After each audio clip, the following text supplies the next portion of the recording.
শিকিবলে যাম আখৰ শিকি ভাষা বুজি নিপুণ হম আমি জ্ঞানেৰে গঢ়িম অ আ ক খ গাম আমি 1 2 3 4 শিকি পঢ়ি শুনি বুজি পৃথিৱী জ্ঞানেৰে জিনি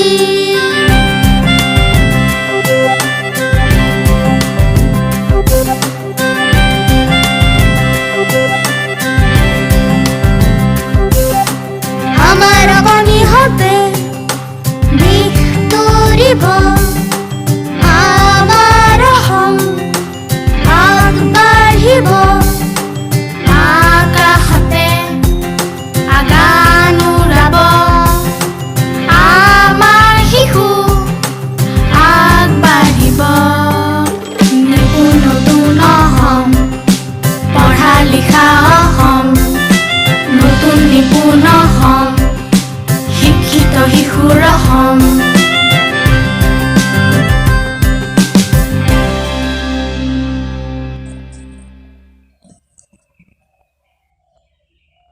শ্ৰদ্ধাৰ ধেমাজি জিলাৰ চৰকাৰী বিদ্যালয়ৰ অভিভাৱক অভিভাৱিকাসকল,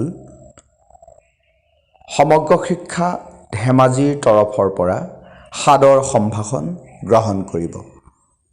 আপোনালোকক জনাবলৈ পাই সুখী হৈছোঁ যে শিক্ষাৰ অধিকাৰ আইন 2009 অনুসৰি 6 বছৰৰ পৰা 14 বছৰ বয়সৰ প্ৰতিজন শিশুৰ 8 বছৰীয়া বিনামূলীয়া আৰু বাধ্যতামূলক প্ৰাথমিক শিক্ষা লাভ কৰাটো এক সাংবিধানিক অধিকাৰ।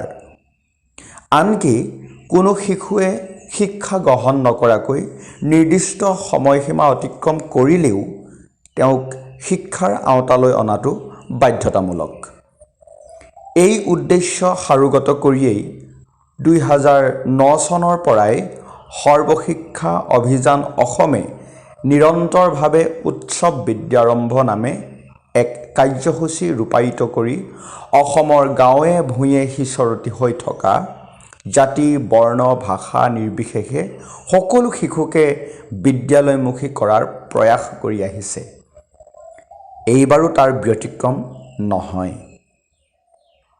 ইংৰাজী 22 মাৰ্চ 2022 পৰা 1 এপ্ৰিল 2022লৈ প্ৰতিখন চৰকাৰী বিদ্যালয়ৰ প্ৰধান শিক্ষকলৈ প্ৰেৰণ কৰা নিৰ্দেশাৱলীৰ অনুসৰি বিদ্যালয় পৰিচালনা সমিতি, মাতৃগোট, অভিভাৱক আৰু স্থানীয় ৰাইজৰ সহযোগত 2022 আৰু 2023 বৰ্ষৰ উৎসৱ বিদ্যাৰম্ভ কাৰ্যসূচীটি সম্পাদন কৰিবলৈ লোৱা হৈছে। তদুপলক্ষে ধেমাজি জিলাৰ প্ৰতিখন চৰকাৰী বিদ্যালয়ৰ প্ৰধান শিক্ষক, সহ শিক্ষক শিক্ষয়িত্ৰী, বিদ্যালয় পৰিচালনা সমিতি, মাতৃগোট, অভিভাৱক আৰু স্থানীয় ৰাইজক নিজৰ নিজৰ বিদ্যালয়ত উৎসৱ বিদ্যাৰম্ভ কাৰ্যসূচীটি সফল উদযাপন কৰিবলৈ সমগ্ৰ শিক্ষা ধেমাজিৰ তৰফৰ পৰা বিনম্ৰভাৱে অনুৰোধ জনোৱা হ'ল। ধন্যবাদ।